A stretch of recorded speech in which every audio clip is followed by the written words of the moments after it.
સુરતના પાંડેસરા વિસ્તારમાં આરોગ્ય વિભાગ દ્વારા કાર્યવાહી હાથ ધરવામાં આવી હતી। પાંડેસરા નાસાપુરા ગોવા લાખ નગર પાણીપુરી બનાવતા હોય ત્યાં આરોગ્ય ટીમે દરોડા પાડવામાં આવ્યા હતા।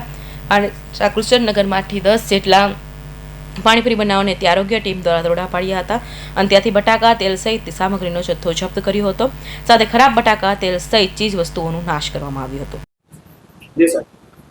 हाँ, आज रोज नायब आरोग्य अधिकारी साहेब श्रीना अध्यक्ष में अमे अमरा चीफ एसआई साहेब तथा अमरा साथी कर्मचारीओ सौ थईने शीतलपाल नगर और गोवालक खाड़ी विस्तार पासे धंधो करता पाणीपुरी और जेमा खराब पाणीपुरी और गंदा बटाका मळी आवेल छे जेनो नाश करी અને નિયમ અનુસાર તેઓને પેનલ્ટી કરેલ છે અને નોટિસ આપવામાં આવી છે અને તે લોકોને તાકીદ કરવામાં આવે છે કે હવે પછી આવી ચીજ વસ્તુ વેચવાની નથી, નહીં તો તમારી સામે કડકમાં કડક કાયદેસરની કાર્યવાહી કરવામાં આવશે।